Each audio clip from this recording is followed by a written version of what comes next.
La verdad es que estoy muy contento de estar aquí porque además la hostelería a mí es un sector que me toca mucho. Yo trabajé de cocinero antes de cambiar de rubro, así que bueno, creo que poder estar generando este cambio y ser parte, ¿no?, de este cambio es muy emocionante y muy importante.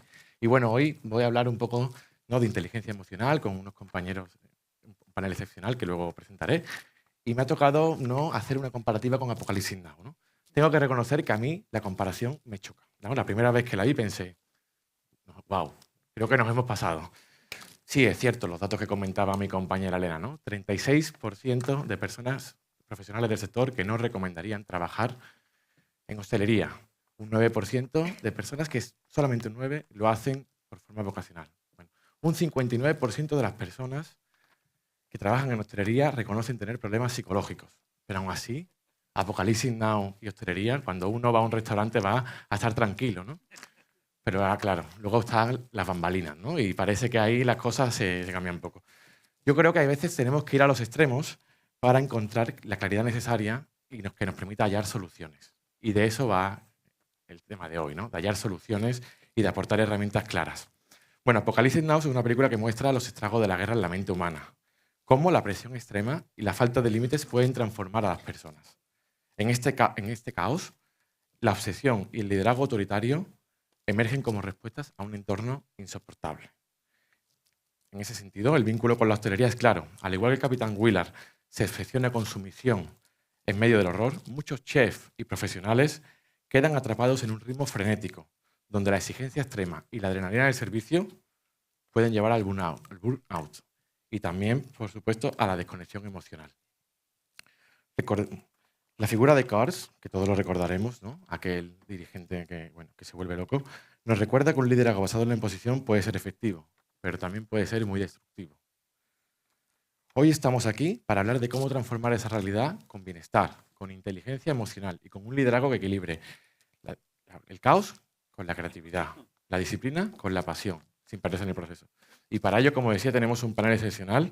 Nos acompaña Lidia Martínez Montor, experta en bienestar, el doctor Carlos Zenalmor, psiquiatra experto en burnout, Jaione Aizpurúa, jefe de sala y sumiller en el equipo del restaurante Cabo, y Roberto Ruiz Rúa, consultor experto en inteligencia emocional. Así que si me acompañáis, por favor, bienvenidos.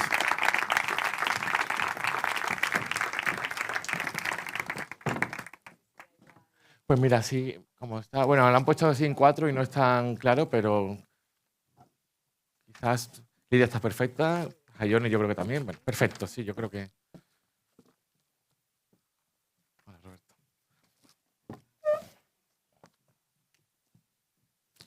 Bueno, no sé, ahora me iréis contando a lo largo del coloquio qué os parece a vosotros si esto de comparar Apocalipsis Now con la hostelería tiene un sentido o no. Pero bueno, seguimos con la metáfora, entonces, del Napal al Prozac. Según la OIT, la Organización Internacional del Trabajo, la hostelería es uno de los sectores con mayor nivel de estrés y de gasto emocional, con una tasa de burnout superior al 60% en algunos países. Bueno, Carlos, Lidia, ¿cómo afecta el burnout a los equipos de hostelería y qué estrategias pueden aplicarse para prevenirlo? Nada, bueno, lo primero decir que yo soy un poco externo a este mundo porque yo soy psiquiatra, me dedico a ayudar a las personas en el tú a tú, pero sí que tenía claro que el sector de la hostelería se parece mucho a uno de los sectores con más burnout del mundo, que es el sector sanitario, el sector de la medicina, y de hecho han salido cositas aquí que me han confirmado esto, ¿no? Y entonces yo pienso, ¿por qué hay tanto burnout en el sector de la hostelería? Pues por una serie de ingredientes que, ya digo, se parecen a otros sectores, como sin duda es el contacto humano, ¿vale? Porque el contacto humano es algo precioso, pero es muy estresante, ¿no? De hecho, sabemos que las relaciones humanas son una de las fuentes de estrés más grandes que tenemos. Y si se gestiona bien, pues es una maravilla. Pero cuando no tenemos herramientas para gestionarlo bien, genera muchísimo estrés, ¿no? Entonces, yo creo que sin duda esa es una de las causas. También, pues, por supuesto, la sobrecarga de tareas, la tensión, unas condiciones laborales que a veces son complicadas, ¿no? Yo, bueno, pues que trabajo también con empresarios de muchos tipos y yo tengo mi propio negocio y tal, digo, yo nunca montaría un restaurante porque me parece muy complicado, ¿no? Sacar ahí un beneficio de estar tranquilo. Y bueno, y sin embargo pienso que como han mencionado aquí los compañeros, hay una parte vocacional que si se sabe explotar bien precisamente en ese contacto humano, en esa parte de servicio, pues que puede ser muy protectora, ¿no? Entonces, bueno, por ahí creo que va mi primera aportación. Buenísimo. Y yo, como ha dicho mucho las causas, Carlos, bueno, en primer lugar, muchísimas gracias por invitarme, sobre todo a Barra Ideas. Y como ha dicho Carlos, las causas, yo vengo del mundo de la banca y trabajo mucho con equipos remotos tecnológicos, pero también he hecho mucho en hostelería. Primero que yo trabajé en un restaurante chino cuando era joven y en otros restaurantes cuando estudiaba en la universidad. Y luego que también he acompañado a muchos equipos de chef cuando terminan en los CDTs a mirar sus valores y a empezar en este mundo. Y creo que en los equipos hosteleros es importantísimo entender primero esa humanidad y esta vocación que nos lleva a ese burnout, que también es fuente de una satisfacción súper importante en el trabajo. Lo decían por aquí, ¿no? Aquellas personas que a lo mejor ya no quieren ser líderes y prefieren estar con el contacto humano. Bueno, yo, por ejemplo, anoche tuve una experiencia gastronómica brutal, luego si queréis me preguntáis, y sobre todo entender que en los equipos hosteleros no es solo la atención en sala, sino que es súper importante cuando empieza ese burnout, o por lo menos empieza a asomar. Hay 3 dimensiones súper importantes que darnos cuenta. Primero como líderes o compañeros y luego como también nosotros mismos como trabajadores, ¿no? O colaboradores. Y es que, por ejemplo, esa primera despersonalización, que estoy tan agotada emocionalmente porque ya estoy muy estresado, que me separo mucho del cliente, me separo mucho emocionalmente de mis compañeros porque estoy abrumado, entonces estoy dando un servicio peor, o si estoy en cocina estoy cocinando peor o interrelacionándome peor con mis compañeros de cocina, ¿no? Y luego también ese agotamiento principalmente emocional y físico, que eso trae la dimensión que puede hacer que si no estamos a tiempo me coja una baja laboral, y vosotros sabéis, una baja laboral lleva unos costes, lleva una importante energía de ver cómo incorporar a otra persona en ese puesto, ¿no? Y entonces, al final, lo que llevan los equipos es a un desgaste total en el restaurante, en los clientes, en el servicio y en todo lo que es el ecosistema, ¿no? Y esa tercera dimensión, que también es muy importante, y hablaba mucho Nino también, es de esa vocación, ya no solo de dar servicios, sino de que te guste este negocio, ¿no?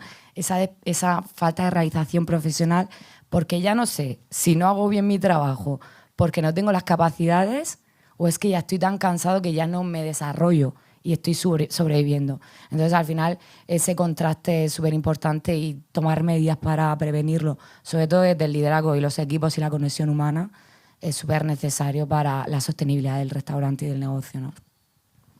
Qué bueno, Lidia. Mira, fíjate, ¿no? Nosotros tenemos nuestro claim, ¿no? En este proyecto, ¿no? Es una hostelería más humana, ¿no?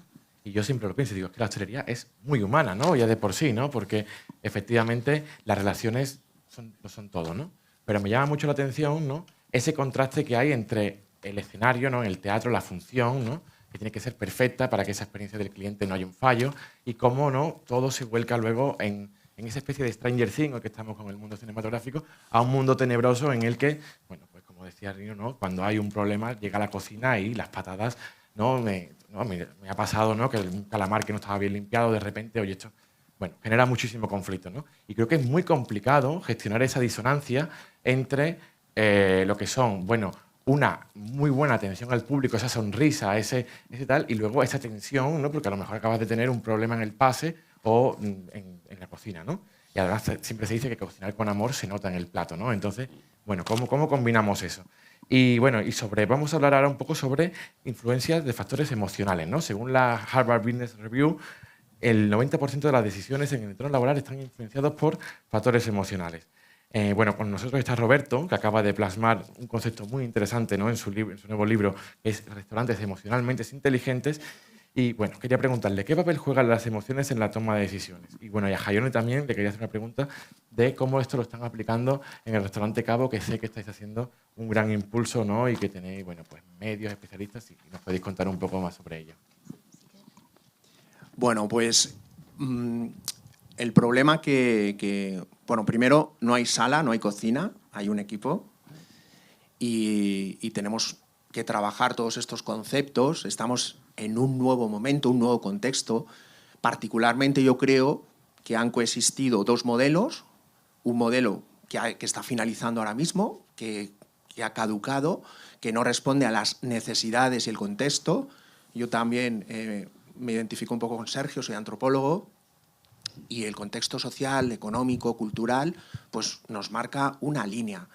Entonces, en este nuevo contexto, que yo llevo investigando casi 15 años, me he dado cuenta pues que las emociones son muy importantes, saber gestionarlas.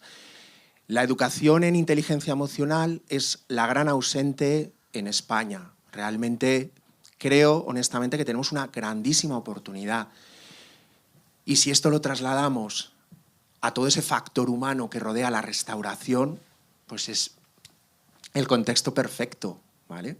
Tenemos que pensar que las emociones se contagian. Hagamos un pequeño ejercicio de visualización. El cliente que llega deprisa y corriendo, en ese momento de consumo tan importante que es la comida, que viene con un poquito de ansiedad, esas emociones se trasladan a ese anfitrión, porque nosotros somos anfitriones, tenemos vocación y servicio de atender a los demás. Si el anfitrión no gestiona o no tiene las habilidades para gestionar eso, se queda con esas emociones. Si él tampoco gestiona esas emociones, se trasladan a nuestro equipo. No hay una división de sala y cocina, somos todos una maquinaria perfecta, desde el office hasta el hostess, todo lo que queráis. Entonces, influyen muchísimo. Un poco respondiendo, para mí influyen en todo. Y aprender y entender cómo gestionarlas es lo que yo he encontrado en la inteligencia emocional de una forma más práctica, porque a mí me viene un poco de serie. Yo lo que he hecho es aplicar lo que yo no sabía que se llamaba inteligencia emocional y los resultados están siendo increíbles. Yo hablo más desde un punto de vista de resultado, desde mi perspectiva de consultor de restaurante, y controlar y manejarlas es que impacta directamente tanto en la cuenta de resultados, que siempre en restauración hablamos mucho de un valor cuantitativo, pero yo también hablo de un valor cualitativo para encontrar el equilibrio entre vida personal y profesional, inteligencia emocional. Bueno, yo estoy escuchando atentamente y la verdad que estoy alucinando. Lo primero, gracias por la invitación.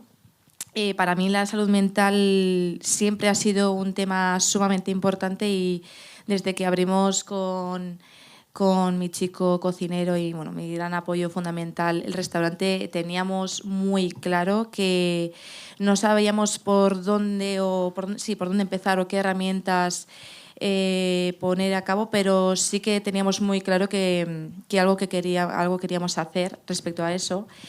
En nuestro caso, voy a hablar de nuestro caso, vimos un cambio impresionante después de la pandemia.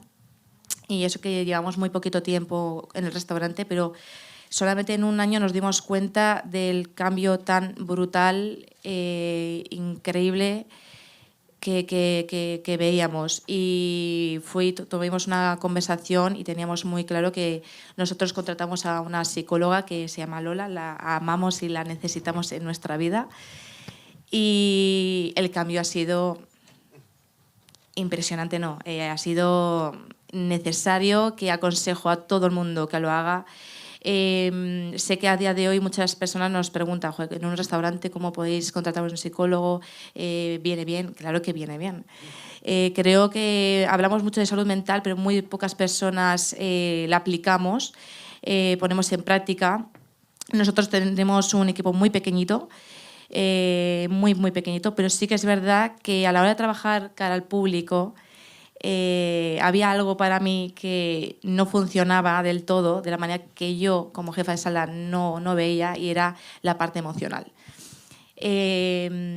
A mí, yo hablo por mí, igual luego me llueven críticas, pero bueno, la parte emocional me parece lo más importante, incluso más que sepas el libro de historia si no sabes transmitirlo. Yo soy sommelier, a mí puedo contratar un sommelier que es el mejor del mundo, pero si no sabe transmitir al cliente, yo en mi local no lo necesito. Y la prueba está que a la hora de contratar, en nuestro caso, gente sin conocimiento, empezaron todos de prácticas, todos. Les enseñamos, les hemos ido formando y a día de hoy les hemos ido formando y ellos también nos han ido formando a nosotros como personas, como líderes, como jefes, como sommelier, como todo. Aquí aprendemos todos entre unos y otros. Hemos descubierto que a ellos cuando hablaban con la psicóloga, voy a hablar de una persona que me viene ahora mismo, una persona que cuando iba cara al público se ponía, no os podéis imaginar, súper nerviosa, ansiedad, no podía respirar. Y digo, guau, esto es un problema. Trabajamos cara al público y esto es un problema. No es que no le guste, es que le tiene rechazo, pánico o no sé qué tiene en su mente. Y sí que es verdad que cuando estábamos haciendo con terapia con la psicóloga, no os podéis imaginar para mí la emoción que fue sin decirle, pues vete a esta mesa. No, era esta persona que decía, ¿puedo ir a esta mesa? Claro. Y le veías y decías, wow. Y sonreía y se emocionaba y Jayo me ha dicho esto y pues créetelo, qué bueno. Entonces sí que creo que hay un camino grande por delante y más en la actualidad, ¿no? Porque vivimos en una manera muy, muy frenética. También voy a abrir un melón. Las redes sociales, me he dado cuenta que el mal uso de las redes sociales, ojo, está siendo bastante defectuoso. ¿Por qué? Porque no sabemos, hay críticas, no sabemos gestionar un no. A mí muchas veces la gente no sé, mi equipo no lo sabrían hasta que yo les he dicho, pero a mí me han dicho muchas veces que no y me seguirán diciendo que no y no pasa absolutamente nada. Pero a día de hoy hemos visto un cambio que me parece preocupante, que el no, porque ya no solamente de relaciones de laborales, sino en pareja, en sociales, me gusta un chico, Instagram. ¿Cómo que Instagram? Pero vamos a ver. No sé, acércate y pregúntale por su nombre, ¿no? Y eso no, de verdad que me preocupa muchísimo porque al final a la hora de contratar personal es algo que vamos a tener un problema muy grande, no solamente en la hostelería, pero en todo cara al público es muy importante saber gestionar todo eso. Pero sí, en nuestro caso ha habido un cambio así. A mí la verdad es que cuando estuve estudiando un poco el restaurante de Jaione, ¿no? Cabo, me encantó, ¿no? Además, es un concepto que, si no me equivoco, es mariposa en Masái, ¿no? Y hoy estamos hablando mucho de cambio, de transformación, de metamorfosis, ¿no? Y creo que, bueno, estás hablando de historias de cambio que están muy relacionadas, ¿no? Si me permitís continuar, no, quería preguntaros a todos, ¿no? Porque, bueno, como todos hemos dicho, la hostelería tiene una tasa de rotación que en ocasiones llega al 60%, ¿no? Que triplica la tasa de rotación un poco del mercado laboral general en España, ¿no? Una auténtica barbaridad. ¿Cómo podríamos, de alguna forma, y esto tiene mucho que ver con la presión, ¿no? Y el estrés? ¿Qué impacto tiene la gestión del estrés y la presión en la retención de talento? O sea, gracias a una buena gestión emocional, ¿no? Y a generar un entorno, ¿qué impacto podemos conseguir para retener el talento, que es una necesidad acuciante y una de las cosas que siempre están en pleno debate, ¿no? Actualmente? Esta pregunta es para todos. Si queréis, contesto yo si os parece. Cada uno, pero... Que oigo talento y me encanta, talento y estrés. Son totalmente conceptos opuestos. Es decir, si queremos talento, tenemos que dar entornos en los que las personas se puedan mostrar, puedan buscar su sitio, ¿no? Como se habla también mucho de dónde yo me esfuerzo menos o dónde me siento más cómodo, cómoda, y que se creen equipos. Porque si creamos entornos estresantes, yo, si tengo talento, no voy a querer estar en tu entorno. Entonces sí que buscar esas estrategias de crear esos espacios, como estáis diciendo hoy y como ha dicho Roberto, ¿no? Que aquí no hay sala, no hay office, sino hay equipos que son sistemas vivos, son ecosistemas vivos y están creando algo en el que también queremos que estén a gusto, ¿no? Entonces esa sería mi talento y estrés opuesto. Bueno, si queréis dar una pregunta, una respuesta corta a cada uno. Venga, voy a ser corto.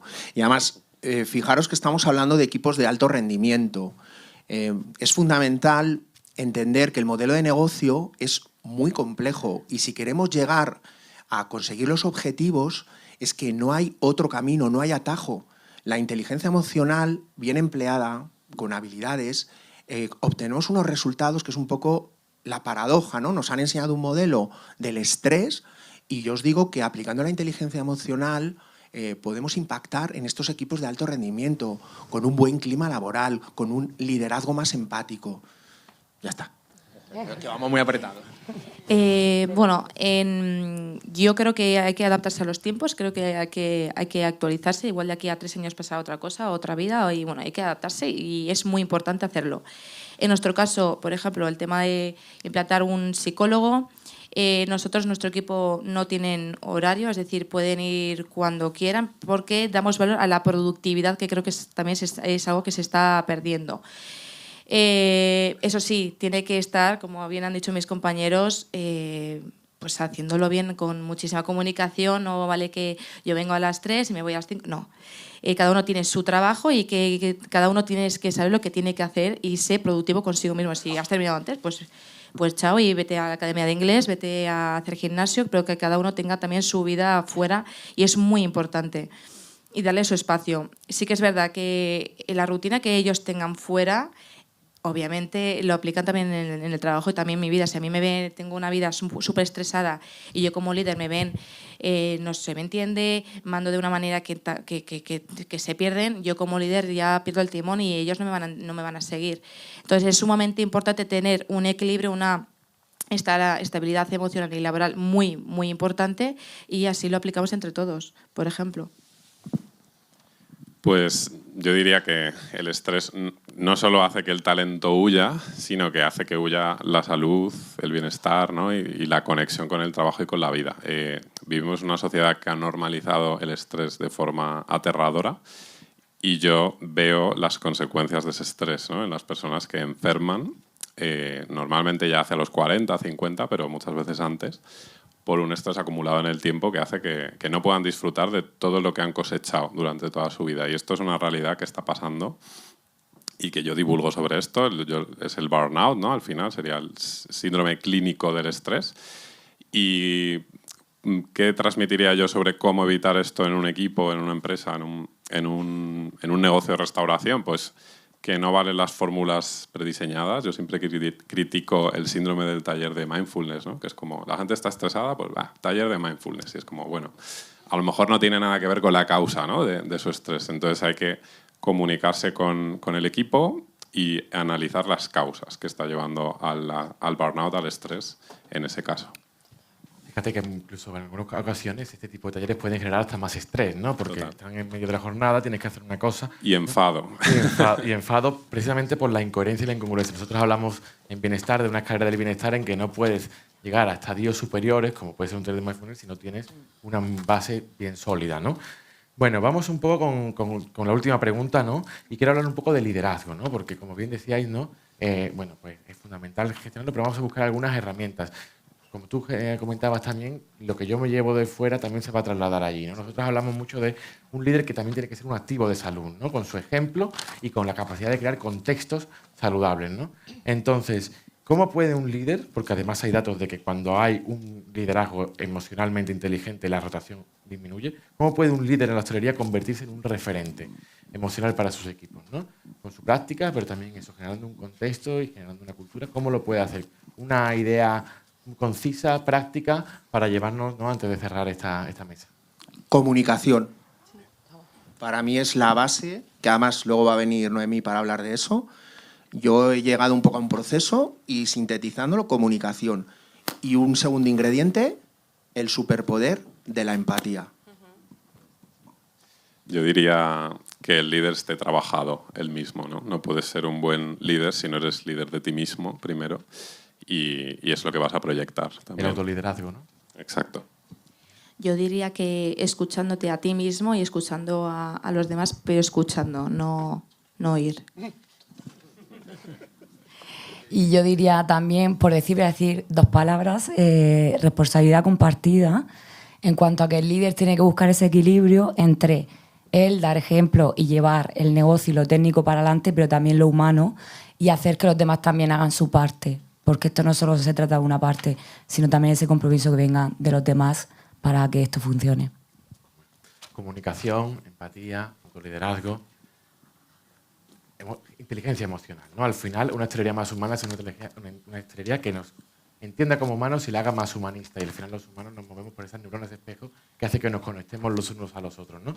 Miguel, y quería simplemente añadir que a través de Barra Ideas hemos sacado una nueva sección que se llama El médico de los restaurantes, donde estamos aplicando de forma muy práctica la inteligencia emocional. Simplemente quería invitaros a que veáis cómo estamos atendiendo a nuestros pacientes, entre comillas, y para que veáis de forma muy práctica cómo la inteligencia emocional es muy útil. Nada más. Me encanta el concepto.